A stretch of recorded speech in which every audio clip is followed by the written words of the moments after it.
Welcome to another episode of Music Therapy. I am John, your resident therapist, and today we are listening to another Renegade song, Crucify Your Culture.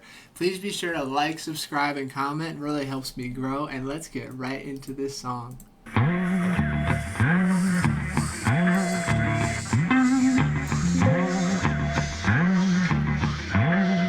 A murderer's mind, born into a murderous time, where right or wrong is a blurred line, hard to define. For greed is poison the well, we all drink from the chalice. It's a long way down into the rabbit hole, Alice. Now I crucify your culture, burn down the old up religion of consumerism, picks us up like vultures, takes us for punks. They say jump, we jump. It's the same if it's Bush or Obama or Trump. I'm not buying. Woo!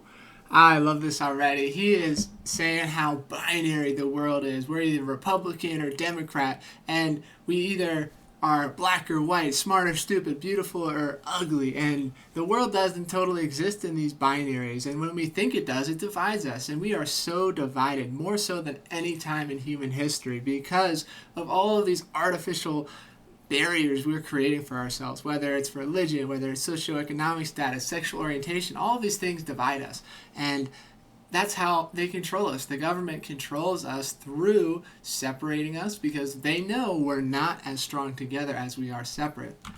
He is going at it here. He is crucifying our culture. I love it. Takes us for punks. They say jump, we jump. It's the same if it's Bush or Obama or Trump. I'm not. Oh my gosh. So good. Buying into a 1, 2, 3 party system. I'm rising against them illusions of choice. Take our voice, so take back your rigged election system. Deficit, represent nobody but your money. Funny how you keep them sweet, honey. Shepherds and the sheep, dummy. I like how he says too, if they say jump, we jump. That's how blind people are, and trusting. And if you become so reflexively trusting to an oppressive party, which in this case the government, it can absolutely cause big brother effects, like some Orwellian dystopic nightmare. And we don't want that. That's why it's so important to critically think, evaluate your choices, and not, blindly do anything.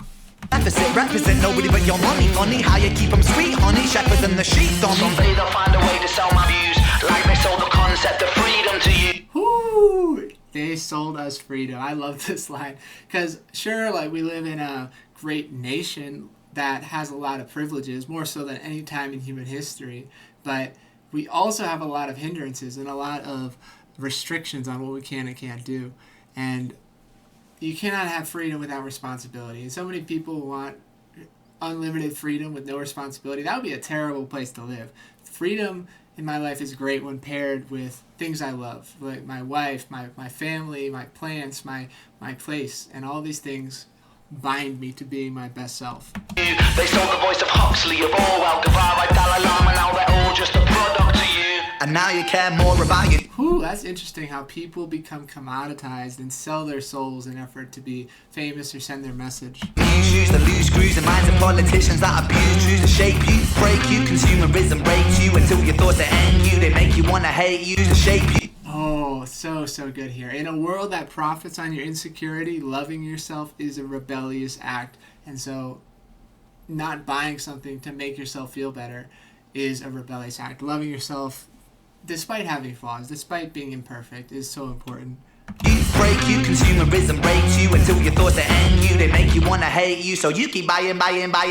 Yes, absolutely. We know that when insecurity is high, so is buying things.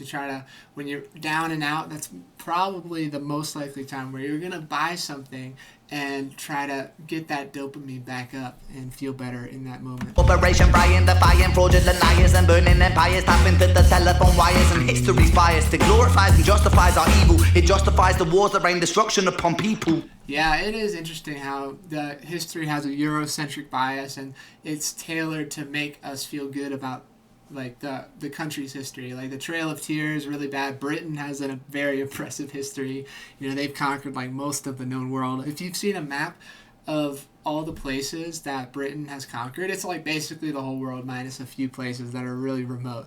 So, some of the best countries on earth have been born from really rough and oppressive times, and they were tyrannical at times as well.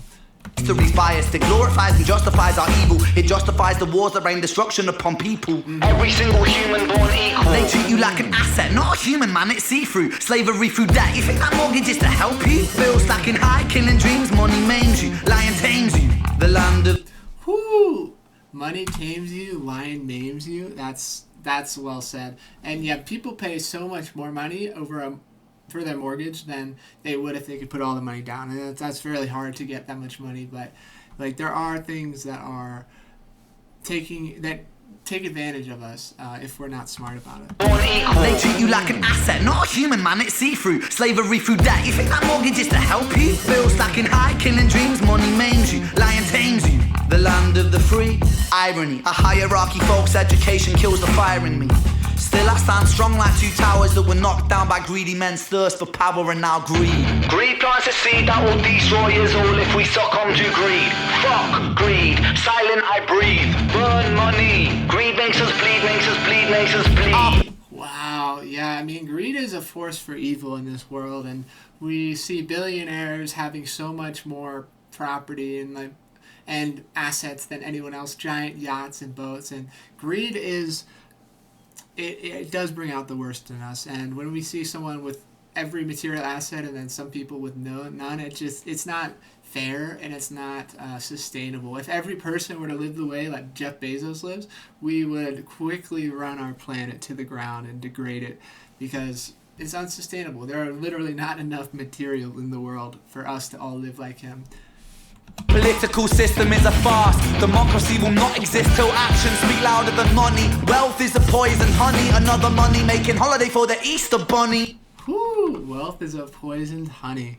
Yeah, like there are many negatives that come with being super wealthy, and one of them, having worked with a bunch of wealthy people, is not knowing who your real friends or family are, because if you're really rich, people love to sycophant and take advantage of you and exploit you for that. And so it builds your social circles up with people where you don't really know if they're real or fake and are using you for your means instead of who you really are. So there are, as privileged as the wealthy may seem, it's also going to be very difficult and tolling mentally to be so much more wealthy and well off than other people. Louder than money, wealth is a poison honey, another money making holiday for the Easter bunny. Adverts suck out your soul, drink Coca-Cola, lining up the pockets of the fat controller, selling fear to the people, let it spread like a bowl of Oh my gosh, so good. So Coca-Cola actually used to have alcohol, cocaine, and caffeine in it. Nowadays it doesn't, although it's still not great for you. Soda in general isn't great. But absolutely, fear spreads like a wildfire. And the bigger the lie, the bigger the scary tactic, the quicker it spreads. I remember when Ebola came out, and I was terrified that it would spread until I learned the mechanism and realized it was related to how they were grieving their dead and the proximity to the dead bodies. But it is so...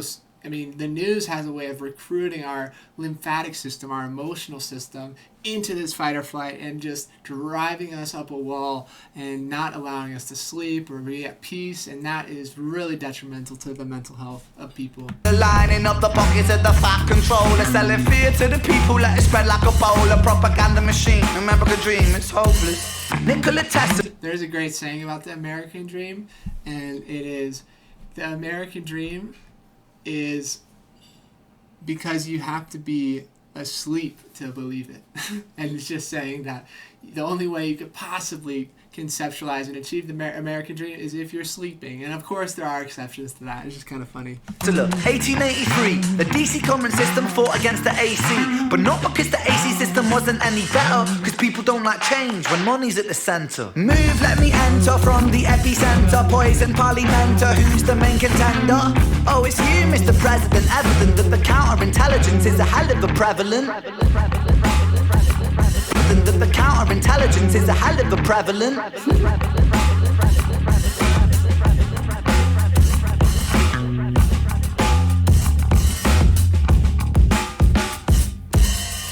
I love that image. I think it's really funny how he's kind of fumbling in his office here in this scene right there.